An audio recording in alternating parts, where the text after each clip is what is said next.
Jake Morrison wiped the black grease off his hands with an old cloth. His small workshop on the colony ship was full of broken parts and tools. He had been fixing things for 3 years on this ship. The engines were old. The life support systems kept breaking down. Everything needed constant repair. Jake was good at his job. He could fix almost anything with just spare parts and basic tools. That was why the crew kept him around. Without Jake, the Frontier Dawn would have stopped working a long time ago. The ship floated in space near a big gas planet called Helion 7. They were hiding behind one of its moons. The crew was running low on food and supplies. Everyone was tired and scared. Earth was gone.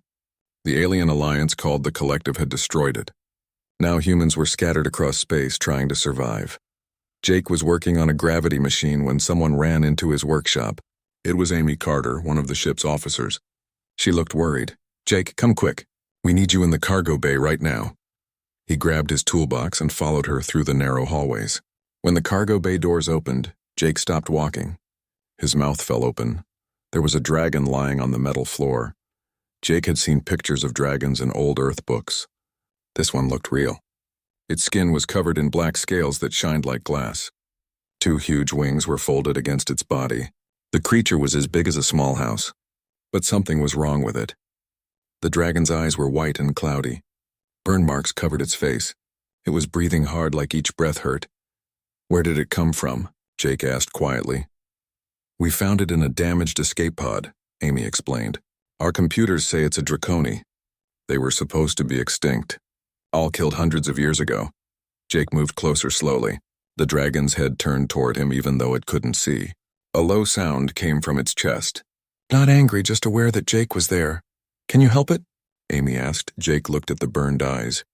He shook his head. "I fix machines, not animals. I don't know anything about medicine. Our medical bay is full. Too many injured crew members. You're the only person who might figure something out." Amy put her hand on his shoulder. "Please try. I have a feeling this creature is important." Jake stared at those ruined white eyes. Something inside him made a decision. "I need the old medical equipment from storage. And some parts from the sensor systems." For the next 3 days, Jake barely slept. He turned part of the cargo bay into a work area. The dragon, which Amy started calling Ash, stayed very still. It seemed patient as Jake worked around it. Jake discovered something strange. The dragon could put thoughts into his head. Not words exactly, but feelings and images. Ash was trying to communicate with him. Jake took human medical technology and mixed it with alien sensor parts. He built something completely new. It looked rough, like a metal frame with glowing crystals.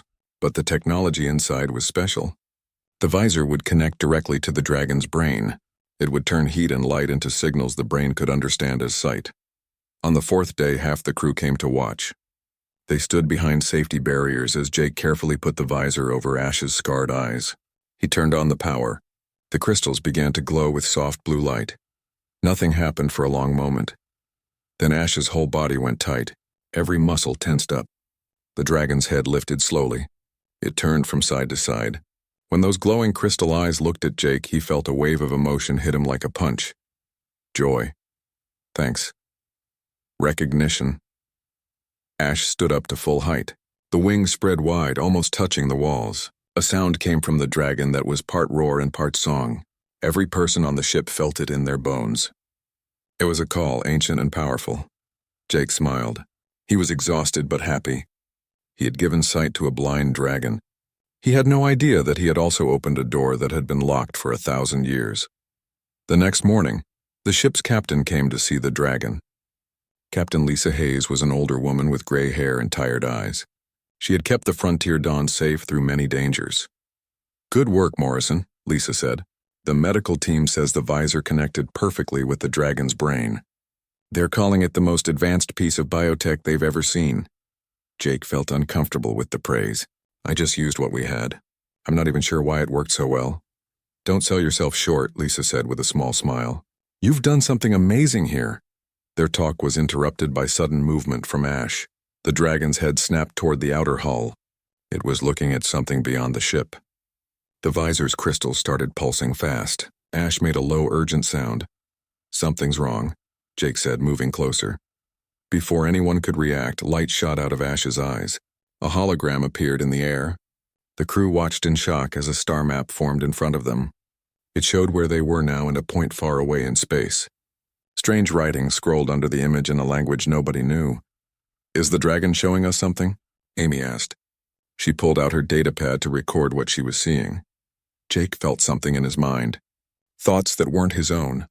He saw images of old cities, huge buildings floating in space, and a doorway covered in symbols that hurt to look at. The visions came from Ash, pushed into his mind with desperate need. "The visor," Jake said slowly as he understood. "It's not just letting Ash see. It's connecting to something. Some kind of old technology." The hologram pulsed 3 times, then disappeared. Ash turned to look right at Jake. This time the thought in his head was clear. Find it. Before they do, Captain Hayes called an emergency meeting right away. The senior officers gathered around a table as Amy showed them the coordinates Ash had displayed. "We checked the location," Amy reported. "It's supposed to be empty space. Our star charts say it's been marked as dangerous for over 200 years. Ships are told to avoid it." "Why would a dragon point us to empty space?" asked Kevin Brooks, the tactical officer. Jake spoke up from the back of the room. "Because it's not really empty. Something is there, hidden or forgotten. Ash knew about it but couldn't find it without the visor. The technology I used has parts from 3 different alien species. Maybe that combination turned something on, sent out a signal." "A signal that Ash could detect," Lisa finished. She leaned back in her chair, thinking hard. "We're low on supplies. Our engines are failing. The collective has ships looking for us. Following a vision from a dragon seems like a terrible idea." "With respect, Captain," Jake said, "what choice do we have? We can't stay here forever. If Ash thinks this place is important enough to show us, maybe it's our best chance." They argued for another hour. But in the end, desperation won. The Frontier Dawn was already dying slowly. A risky trip was better than waiting to run out of food and air. 3 days later, the colony ship turned on its braking engines and jumped into faster-than-light travel. They were heading toward the coordinates. The trip would take 2 weeks if their engines didn't break down. Jake spent most of that time in the cargo bay with Ash. He tried to understand more about where they were going. Through broken images in his mind, he learned that the Dracony had once guarded something old and powerful. Other alien races had fought wars to take it. Ash's people had been hunted down and killed trying to protect their secret. The dragon had been blind for decades, floating in space after a final battle. It couldn't finish its mission. Until now. On the 13th day, the Frontier Dawn dropped out of faster-than-light travel at the coordinates. Every sensor on the ship went crazy. "Captain, you need to see this," Amy said. Her voice was full of wonder. On the main screen, space itself looked weird, like heat waves on a hot day. But as they watched, the distortion started to clear. Something impossible appeared. A massive ring floated in the void. It was 10 kilometers wide, maybe more. Strange symbols covered its surface, glowing with colors that changed and shifted. The center of the ring was dark but not empty. Space there looked wrong, like reality had been folded. "It's a gateway," Lisa whispered. "A portal to somewhere else," Ash roared from the cargo bay. The sound went through every deck of the ship. The visor's crystals blazed with bright light, matching the rhythm of the huge structure in front of them. Jake felt it too, a pull he couldn't explain. Whatever was beyond that portal called to something deep inside him, a promise of answers, a way forward. But as the crew celebrated their discovery, nobody noticed the dark shapes appearing at the edge of their sensors. The collective had detected the portal turning on, and they were coming fast. The Frontier Dawn stayed at a safe distance from the portal ring. The crew worked day and night to understand what they had found. Every scanner and sensor pointed at the huge structure on their screens. Dr. Alan Phillips, the ship's science officer, hadn't left the bridge in 3 days. His eyes were red from lack of sleep. "The energy readings are incredible," Alan said, adjusting his glasses. "This thing makes as much power as a small star. But we can't find any fuel source. It's pulling energy from somewhere else, maybe from whatever's on the other side." Jake stood at a window watching Ash move around in the cargo bay below. The dragon hadn't calmed down since they arrived. Its visor pulsed with light that matched the rhythm of the portal ring. It was like they were talking to each other in a language made of light. Captain Hayes came to stand next to him. "Your dragon friend is still restless. Any idea what it's trying to tell us?" "Ash wants us to go through," Jake said. "But there's something else. Fear, maybe. Whatever is on the other side is important but also dangerous. Before Lisa could answer, alarms blared throughout the ship. Amy's voice came through the speakers. "Captain to the bridge. We have ships coming toward us." They rushed to the command center. The tactical screen showed 6 red dots approaching from different directions. The ships had the blade shape that everyone recognized. They were collective vessels. "How long until they get here?" Lisa asked as she sat in the captain's chair. 15 minutes at their current speed, Kevin reported. "They're trying to contact us." "Put it on screen." The view screen changed to show a collective commander. It looked like a giant insect. Its face was hard to read, but its body language showed it was in charge. When it spoke, the translator turned its clicking sounds into harsh English. "Human ship Frontier Dawn, you have turned on a restricted ancient site. This portal belongs to the collective by right of conquest. Surrender now or be destroyed." Lisa kept her face calm. "This area of space belongs to nobody. We found this portal on our own. Your discovery means nothing. Only Draconi Guardian technology can turn on this gateway.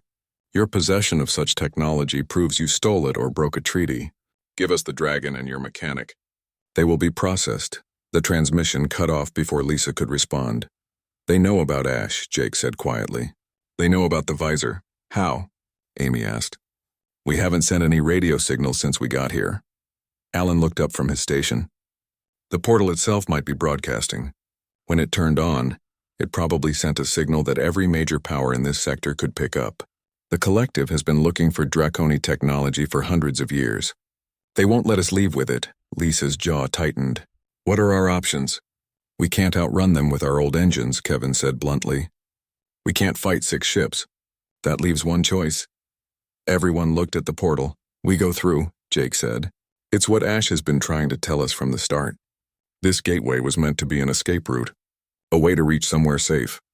Or it could lead into a sun," Alan argued. "We have no idea what's on the other side." "Then we're about to find out," Lisa decided. She turned to Amy. "Plot a course straight into that portal. Full speed." The next 12 minutes felt like hours to Jake. He ran down to the cargo bay where Ash waited near the outer door. The dragon's huge body was tense, ready for action. Through their mental link, Jake felt the creature's determination mixed with hope. "We're going through together, old friend," Jake said softly. He put his hand on the dragon's scaled shoulder. On the bridge, the collective ships got closer fast. Warning shots flew past the Frontier Dawn's front end. Lisa gripped her armrest so hard her knuckles turned white. "They're charging weapons," Kevin warned. "Multiple missile locks on us." "Hold steady," Lisa commanded. "Wait until we're at the edge." The portal ring grew bigger on the view screen until it filled the entire screen. The dark center began to swirl and spin. They caught glimpses of something beyond. Light that moved in strange ways. Colors that shouldn't exist. Space folded like paper. "Collective ships are firing," Kevin shouted. "Now!" Lisa ordered. "Go!" The Frontier Dawn's engines screamed as they pushed beyond their limits. The ship shot toward the portal as missiles streaked behind them. Jake felt the universe twist around him. Reality bent in ways his brain couldn't understand. Ash roared and the visor flared with blinding light. The portal responded. The swirling darkness moved faster, reaching out to grab the ship. The last thing Jake saw was a collective missile passing through the space where they had just been, missing them by a few meters. Then they were inside the portal and normal physics stopped working. Jake's vision filled with impossible shapes. Structures that existed in more dimensions than his eyes could see. He felt stretched thin like he was being pulled in every direction at once. His mind touched past and future at the same time. Memories that weren't his flooded through his head. The rise and fall of civilizations. Wars fought across galaxies. The Draconi standing guard over something precious. Through it all, he felt Ash's presence, steady and strong. The dragon had done this before, traveled this path when it still had its real eyes. The visor was showing them the way, steering through currents of space and time that no normal ship could handle. Then, as suddenly as it started, it ended. The Frontier Dawn burst out of the portal into normal space. Alarms rang out. Systems reported damage on every level, but they were through. They had made it. Jake pulled himself off the cargo bay floor. His head was spinning. Ash stood beside him, the visor's glow slowly fading to normal. The dragon sent a simple feeling into his mind. Success. Over the intercom, Amy's shocked voice announced what they were all seeing. Captain, you need to see this. We're not in our galaxy anymore. Jake made his way to the nearest window and looked out. What he saw made him forget to breathe. They were inside a massive structure, a sphere that must have been light years across. The inner surface was covered with cities. Shining towers and flowing buildings made human construction look like toys. And floating in the center of it all, held up by forces Jake couldn't understand, was a planet. A perfect world like Earth with blue oceans and green land. But what really made Jake's heart race were the ships.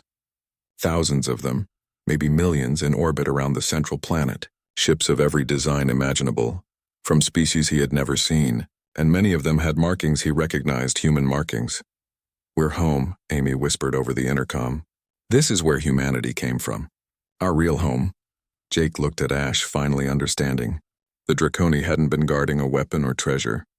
They had been guarding a safe place. A place where the scattered children of a dying Earth could someday return.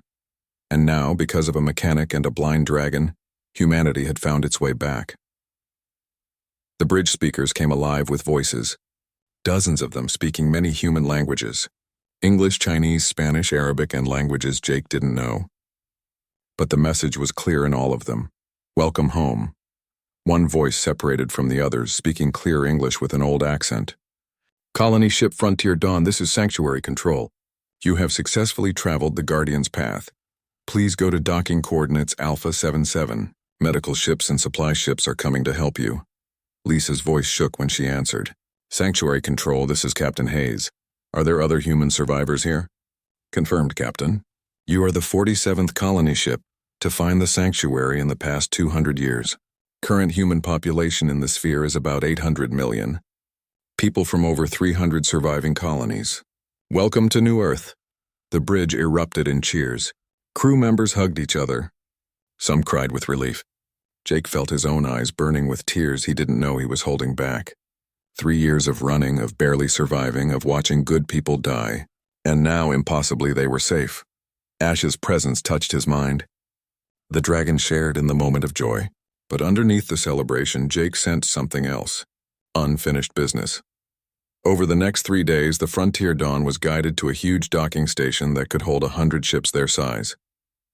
Medical teams came aboard and started treating the colonists. Fresh food arrived along with engineers to fix their broken systems. People called Jake a hero.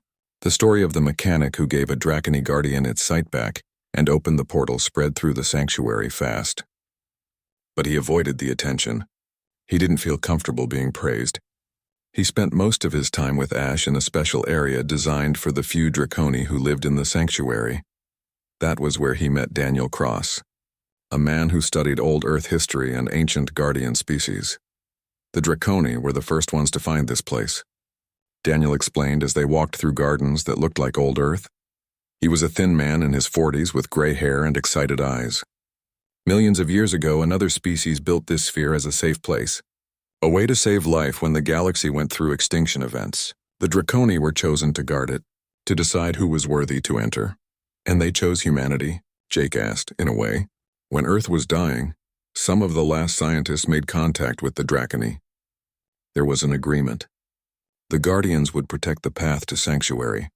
Humans would help. Defend it if others tried to take it by force.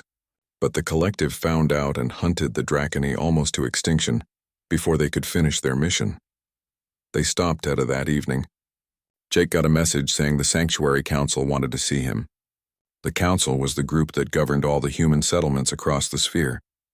The Council chamber was an impressive hall made from white stone. Representatives from dozens of different colonies sat in a circle. Chancellor Maria Santos led the council. She was a striking woman with silver hair and a commanding voice. She looked directly at Jake when she spoke.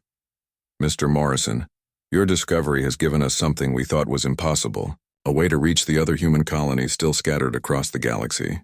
With Ash's help, we can turn on dormant portals and bring more survivors to safety." "That's amazing," Jake said, but he felt worried. "The collective knows about the portal now. They saw us go through." "Which brings us to the urgent problem," Maria continued. "Our long-range sensors picked up something alarming. The collective has gathered a fleet at the portal location. They're trying to force it open, to follow us here." Worried voices filled the council chamber. "Can they do that?" Lisa asked. She sat among the colony representatives as the Frontier Dawn's captain. Daniel stood up to answer. In theory, yes. The portals were designed to open from either side in emergencies. But it needs enormous power and exact calculations. It could take them months or even years. Or they could do it in weeks if they're desperate enough, Maria said grimly. We need to make a decision. Do we hide here and hope they never break through? Or do we take action first? Jake felt Ash's presence in his mind before the dragon entered the chamber. The huge doors swung open and Ash walked in, the healing visor gleaming. Every council member stood up out of respect. The Draconi were honored here. Everyone remembered their sacrifice. Ash walked up to Jake and lowered its great head. Images flooded into Jake's mind. Not just memories of the past, but visions of what could be. The portal network didn't just connect to this sanctuary. There were hundreds of gateways scattered across the galaxy.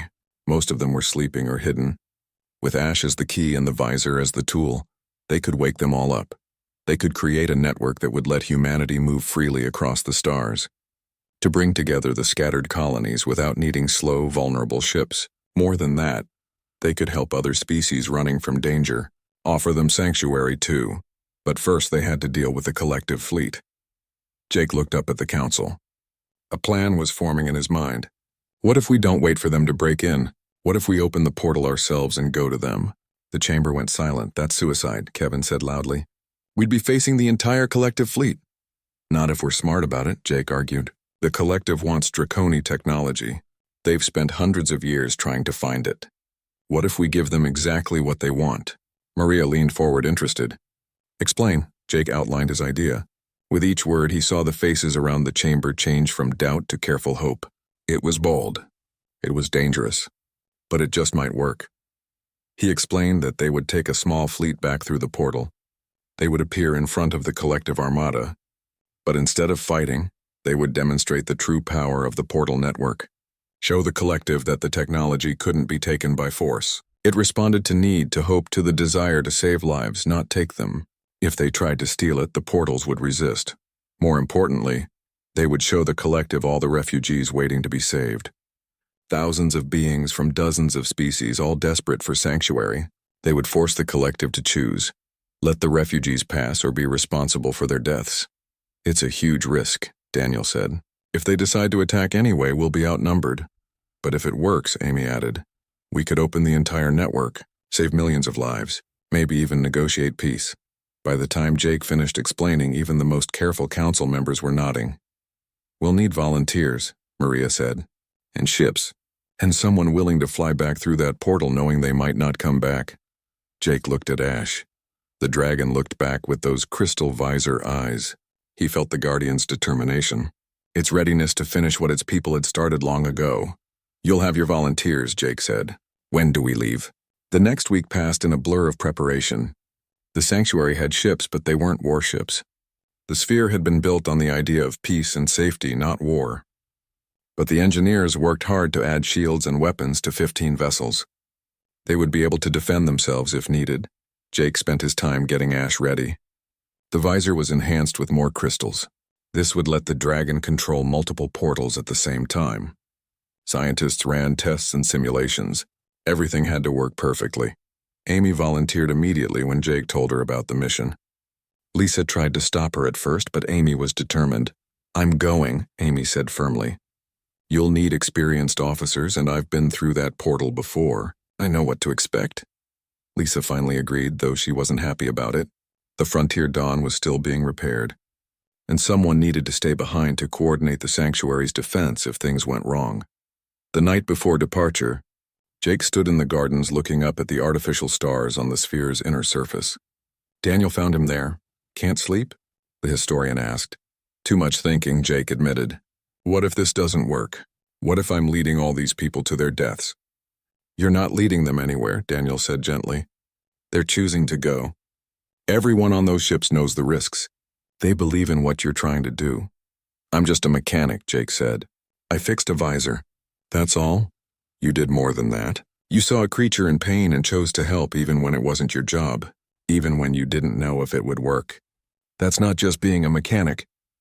That's being human, Daniel smiled. And that's exactly why this plan might succeed. The collective thinks in terms of power and control. You think in terms of compassion and hope, that difference might be what saves us all. The assembled fleet gathered at the sanctuary's portal station the next morning. 15 ships floated in formation. They had been given the best technology the sanctuary could provide. Enhanced shields, better weapons, but everyone knew they weren't a match for a collective armada in a straight fight. Jake stood in the hangar bay of the lead ship, the Pathfinder. He watched crews do final checks. Ash filled the largest cargo hold, the Dragon's visor enhanced and ready. The plan was risky, but it was their best chance to protect the sanctuary and open the way for more refugees. Amy came over wearing a fresh uniform. Her face showed determination. "The fleet captains are ready," she told him. "We're waiting for your signal." "Is Captain Hayes okay with all this?" Jake asked. She's not happy about staying behind, but she understands. Someone needs to lead the sanctuary's defense if this goes wrong. Amy paused, then said quietly, "Jake, are you sure about this? We're about to face a collective armada." "I'm not sure about anything," he admitted. "But I know what happens if we do nothing. They'll break through eventually. When they do, they'll destroy everything we found here." Alan Phillips came out from inside the Pathfinder holding his datapad. "Final calculations are done. The portal network is bigger than we thought. There are over 200 gateways scattered across known space. Most of them are near colonies or refugee groups. If we can wake them all, we could evacuate millions. First, we have to survive the next few hours," Jake reminded him. The moment came. Jake climbed aboard the Pathfinder and went to Ash's hold. The dragon waited patiently, its huge form taking up most of the space. Jake put his hand on the scaled head, feeling the warmth under the armor-like skin. "Ready for this?" he asked. Ash's response came as a wave of determination. The dragon had been waiting decades for this moment. A chance to complete the mission its people had died protecting. Whatever happened next, they would face it together. The fleet moved into position at the sanctuary's portal ring. Unlike the gateway they had entered through, this one was fully working and maintained. Its surface was covered with glowing symbols. Daniel had explained that the sanctuary's portal was special. It could connect to any other gateway in the network. "All ships reporting ready," Amy announced from the bridge. Portal coordinates locked on the collective fleet position. "Open a channel to all ships," Jake ordered. When the light turned green, he spoke clearly. "This is Jake Morrison. I know most of you don't know me. I'm not a soldier or a commander. I'm just a mechanic who got lucky. But I've seen what we can do when we work together. Today we're going to show the collective that humanity isn't prey. We're going to give them a choice, peace or face the consequences. Whatever happens, it's been an honor. All ships go." The portal came alive. Its center became a swirling hole of impossible colors. One by one, the ships entered. Reality bent around them as they moved through folded space. The journey that had taken the Frontier Dawn 2 weeks now lasted just seconds. They came out directly in front of the collective fleet. 50 ships, maybe more, surrounded the dormant portal ring they had first discovered. Weapons platforms and siege vessels covered in firepower, meant to crack the portal open by force. "For multiple targeting locks," Kevin called out from the tactical station. "Collective ships are powering up weapons." Jake's heart pounded in his chest. This was it, the moment that would decide everything. He forced himself to stay calm. "Hold position," Jake commanded. "Don't fire unless they do. Amy, open all communication frequencies." The communications channel filled with angry collective voices demanding surrender, but Jake ignored them. Instead, he focused on Ash. The dragon's visor blazed with light. Then suddenly, every portal ring in the system turned on at once. 7 gateways appeared in the space around the collective fleet. Their surfaces rippled with power. Through each one, images of different worlds appeared. Refugee camps, dying colonies, species running from war and destruction. The collective commanders could see it all. Thousands of desperate faces looking back at them through the portals. Jake's voice carried across every channel, human and alien alike. "This is what you're fighting to destroy. These portals are the only hope for millions of beings who just want to survive. We're not asking you to like us. We're not asking you to help us. We're asking you to get out of the way. You dare threaten the collective?" A harsh voice snarled back. "We will take this technology by force if we must." "That's where you're wrong," Jake replied calmly. He nodded to Ash. The dragon roared. The sound translated across all species as pure, defiant challenge. The visor pulsed bright. and every portal ring began pulling energy from the collective ships themselves. Weapon systems shut down. Shields went dark. Engines stopped working. In seconds, the mighty armada was helpless. Their own power was being drained to feed the portals. Jake continued speaking, his voice steady. The Guardians built this network to save lives, not take them. These portals can't be controlled by force. They respond to need, to desperation, to hope. Your weapons are useless here. The more you try to take, the more power the network will drain from you. Silence filled the communication channels. The collective fleet floated dead in space, powerless. Through the 7 active portals, refugees watched and waited. Entire camps of people who had been running for years. Children who had never known safety. Families torn apart by war. On the bridge of the Pathfinder, Amy looked at Jake with amazement. It's working. They can't do anything. But Jake knew this was the dangerous moment. A cornered enemy was unpredictable. He held his breath, waiting. Then a different voice came over the channel. Older, carrying weight and authority. This is Collective High Command. Stand down. All ships cease hostile actions immediately. The tension in the Pathfinder's bridge eased slightly. On the view screen, the collective ships began backing away from the portal rings.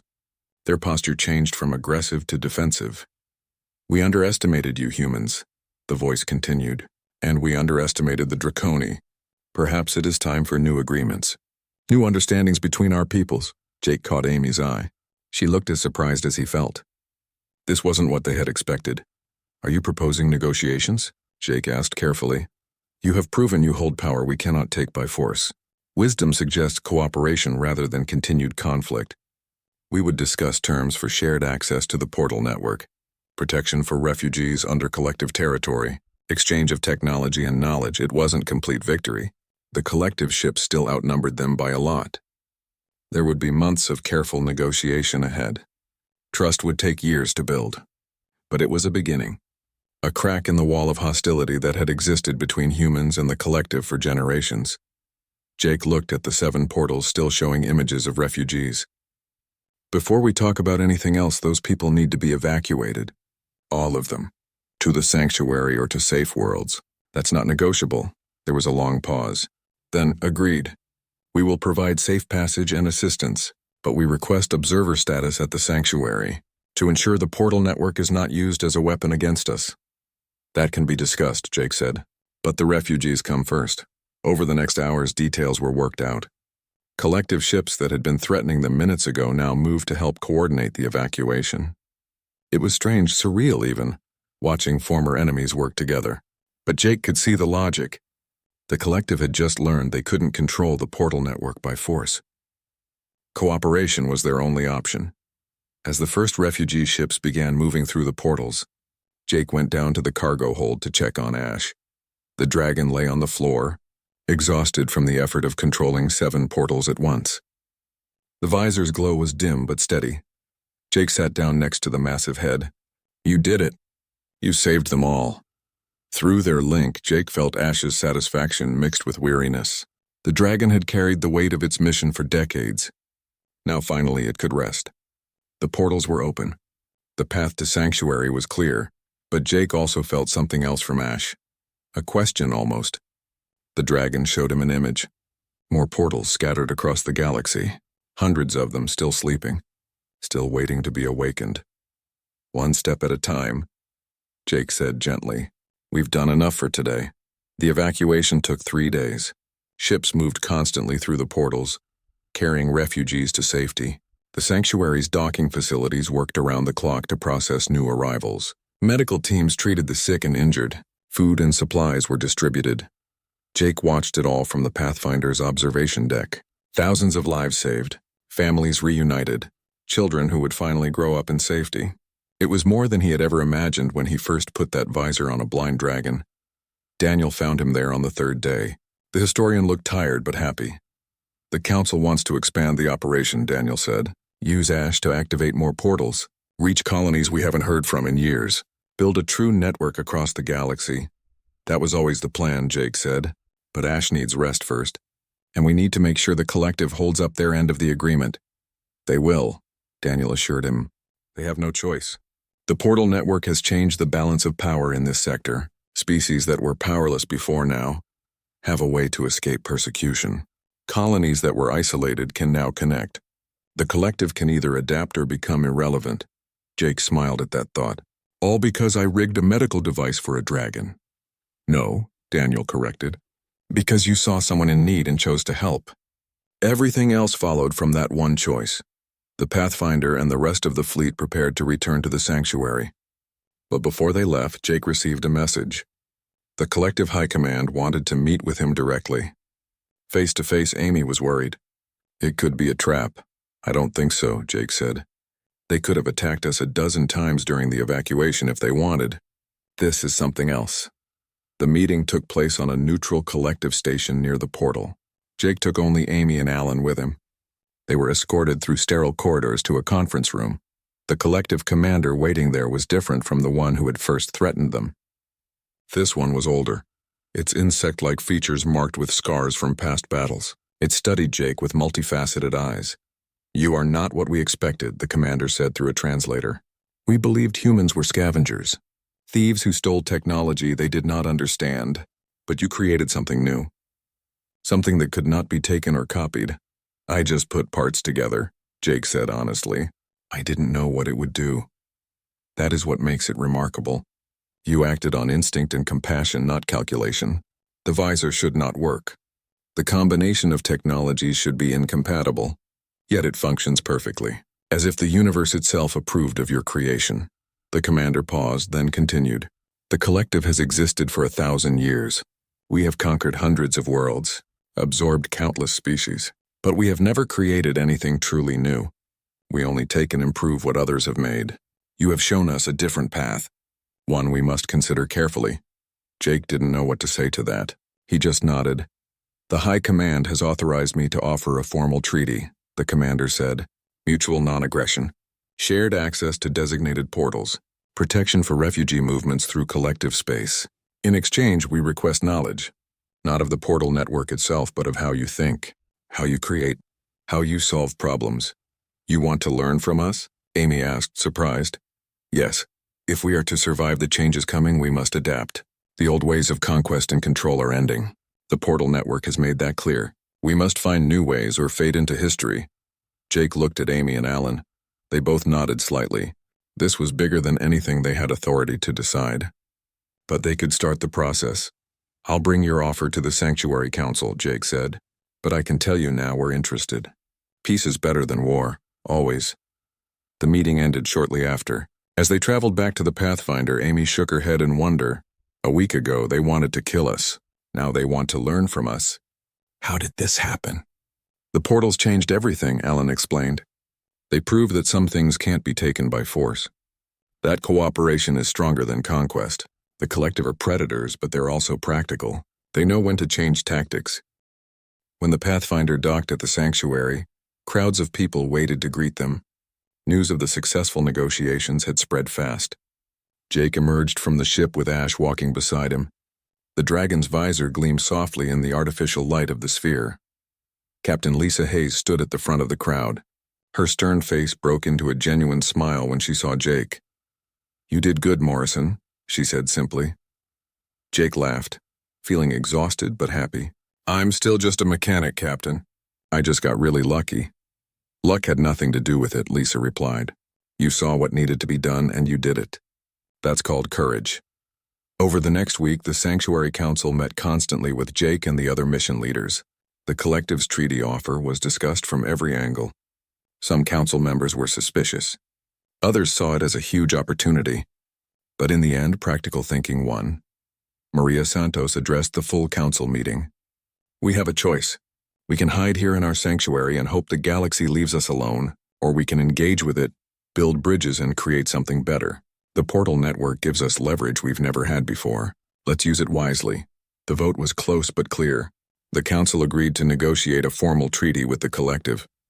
More importantly, they approved Jake's proposal to activate the entire portal network, to reach out to every lost colony and bring them home. Jake was given command of the Portal Initiative. It was an impressive title for what was basically his old job, finding broken things and fixing them. Only now, instead of engine parts, he was fixing connections between entire worlds. Ash would be the key to it all. but Jake insisted the dragon rest for 2 weeks first. The effort of controlling 7 portals at once had drained Ash severely. The visor needed recalibration, and the dragon's body needed time to recover. During those 2 weeks, Jake worked with Daniel and Alan to map out the portal network. Using old Draconi records and sanctuary databases, they identified 217 dormant gateways. Each one had been placed near human colonies or refugee populations. Some of the portals were in collective space. Others were in neutral zones or territories controlled by different alien governments. A few were in areas so remote that nobody had jurisdiction over them at all. "This is going to take months," Amy said as they studied the maps. "Maybe years. We can't activate all these portals at once." "Then we prioritize," Jake said. "We start with the colonies in the most danger. The ones running out of supplies or under threat, then we work our way through the list." Daniel pointed to several markers on the map. "These 5 colonies sent distress signals in the past month. No responses yet. They might not have much time left." "Then those are our first targets," Jake decided. When Ash was finally ready, they held a ceremony at the main portal station. Representatives from every colony in the sanctuary attended. Even some collective observers came, part of the new diplomatic exchange. Jake stood with Ash, his hand resting on the dragon's scaled shoulder. Maria Santos gave a speech about hope and unity, about how humanity had been scattered and lost but was now finding its way home. When she finished, everyone turned to look at Jake. He hadn't prepared a speech. He wasn't good with words, so he just said what he felt. "A month ago, I was fixing broken engines on a dying ship. Today, I'm standing here with a dragon, about to open doors across the galaxy. I still don't really understand how this happened. But I know one thing. Every person we bring home, every life we save, that's what matters. That's what all of this is for," the crowd applauded. Jake felt his face turn red. He quickly turned to Ash. "Ready?" The dragon's response was immediate and strong. "Yes." The first portal activation was to a colony called New Boston. It was a small settlement of about 5,000 people on a frozen moon. Their distress signal said they were down to 3 weeks of food. Help had been promised, but never came. Jake stood with Ash in the control center as the dragon's visor connected to the portal systems. Energy flowed through the network. On the main screen, they watched as a dormant gateway in the New Boston system suddenly came to life. Its symbols began to glow. The center swirled open. "Connection established," Alan reported. "Portal is stable." Amy opened a communication channel. "New Boston Colony, this is Sanctuary Control." "Do you read?" Static filled the speakers. Then a voice, weak and full of disbelief. "Sanctuary Control, this is New Boston." "We read you. Is this real?" "Please tell us this is real." "It's real," Amy said, her own voice shaking with emotion. "Prepare for evacuation. Ships are coming through in 1 hour. You're going home." The control center erupted in cheers. Jake felt tears running down his face and didn't bother to wipe them away. On the screen, he could see people in the New Boston settlement celebrating, hugging each other, crying with relief, one down. 216 to go. Over the next 3 months, Jake and Ash activated portal after portal, each one connected to a different colony. Some evacuations were simple. Other colonies didn't want to leave their homes. They just wanted supply lines and communication. The portal network could provide both. Jake traveled constantly between different gateways. Amy and Alan came with him, along with a growing team of engineers and diplomats. They became known as the Portal Corps. People who went where they were needed and helped however they could. They saved a mining colony from a collapsing asteroid, evacuated a research station before a nearby star went supernova, connected a dozen agricultural worlds so they could trade food and supplies. Each success built momentum. Each activated portal made the network stronger. The collective kept their word. They provided safe passage through their space and even helped with some evacuations. It was strange working alongside them, but Jake found that most collective officers were professional and efficient. They had their orders and they followed them. Not everyone was happy about the changes. Some human colonies distrusted the collective and refused to use portals in their space. A few alien governments saw the portal network as a threat to their control. There were protests and political complications, but slowly, carefully, the network grew. 6 months after the first portal activation, Jake stood in the control center looking at the map. Over half the dormant gateways were now active. Millions of people had been evacuated to safety or connected to supply networks. The sanctuary's population had grown to over 2 billion. Daniel joined him at the map. "You've done something incredible here, Jake. Changed the galaxy in ways we're still figuring out." "Not me," Jake corrected. "Us, all of us, and especially Ash." The dragon had become famous across human space. Stories spread about the last guardian and the mechanic who gave it sight. Songs were written. Children in the sanctuary drew pictures of Ash with its glowing visor. The dragon took it all with patient grace, but Jake could feel through their link that Ash was tired. Each portal activation took energy. The dragon was strong but not infinite. "We need to slow down," Jake told the council. "Give Ash more time to rest between activations." Maria agreed immediately. "The dragon has already done more than we had any right to ask. We'll adjust the schedule, quality over speed." That night Jake sat with Ash in the gardens. The dragon lay on the grass, the visor's glow soft and peaceful. "You did it," Jake said quietly. "You completed your mission. Your people would be proud." Ash sent back feelings of contentment mixed with something else. Not quite sadness, but awareness that this chapter was ending. The dragon was old. The injuries from decades ago were catching up. Even with the visor, even with the best medical care the sanctuary could provide, Ash was fading. "How long?" Jake asked, though he wasn't sure he wanted to know. The answer came as impressions rather than words. "Months, maybe a year. Long enough to see the network completed. To bring the last colonies home. Then rest." Jake felt his throat tighten. "I'll make sure every portal gets activated. Every colony that wants to come home will have the chance. I promise." Ash's presence in his mind was warm and grateful. The dragon had been alone for so long, blind and drifting, unable to complete its mission. Jake had given Ash not just sight but purpose and completion. In return, the dragon had given humanity a future. The months that followed were bittersweet. Jake and his team continued activating portals, but at a slower pace. They took time to celebrate each success, to hear the stories of the people they saved, to remember what this was all for. The collective treaty was formally signed in a ceremony attended by representatives from hundreds of worlds. It wasn't perfect. There were still tensions and disagreements. But it was peace, real and lasting. Other alien governments began reaching out. Some wanted to join the treaty. Others wanted to learn about the portal network. A few offered their own technologies and knowledge in exchange for access to certain gateways. The sanctuary became more than just a refuge. It became a hub, a meeting place for different species to interact and trade. New cities were built on the sphere's inner surface. Cultural exchanges happened. Children of different species played together in the gardens. Jake watched it all with wonder. He had just wanted to help a blind dragon.